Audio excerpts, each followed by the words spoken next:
Welcome in, everybody. Today we're going to talk about Payload Race. It's hard to gauge how much confusion is around this new game mode, but I definitely sense some between the players in my games and even people in comment sections. We'll break down the basics of Payload Race first. There are two objectives to it. We know we have two carts. We know the enemy can push it and we can push it. Our goals are, one, to progress our payload, and two, just as important, if not more important, block the progress of the enemy payload. It's important to keep in mind that there are multiple checkpoints through the map.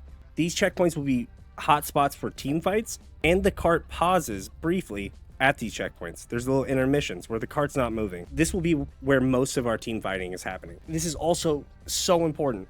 Your first fight is going to be a 5v5.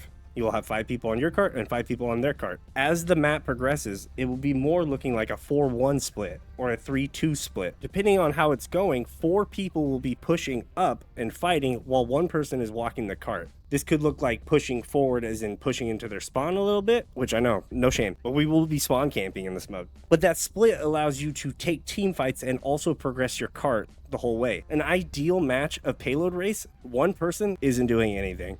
Unfortunately, 1 person is walking the cart the whole way. And you'll see in the footage here, there's just 1 person scooting the cart while we're taking team fights. And don't be too prideful. Be that person. It's not bad. Another thing that will help you win games is keep in mind that Payload Race is set up to be very competitive and a lot of opportunity to make up lost progress.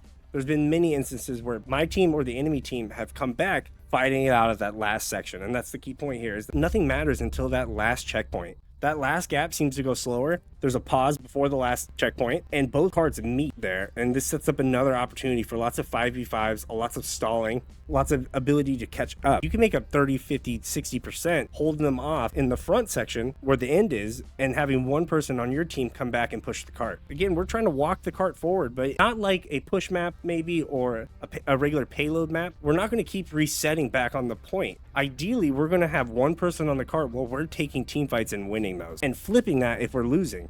Right? We're trying to make sure that they're not mitigating our cart, and that might take 1 or 2 people whilst our team is stalling the enemy payload. If they're very far in advance, you need to, and you'll see the soldier in this clip, the soldier runs to the end point because he knows he's going to lose. He was the person walking the cart, then he had to be the person, unfortunately because everyone died, to be the one to stop us from winning. He could not do that, but he knew what to do. That's Payload Race in a nutshell. If you have any questions, please let me know in the comments. I'm happy to answer anything. Like and subscribe. Any support is appreciated. I work really hard on this content. We'll see you in the next one.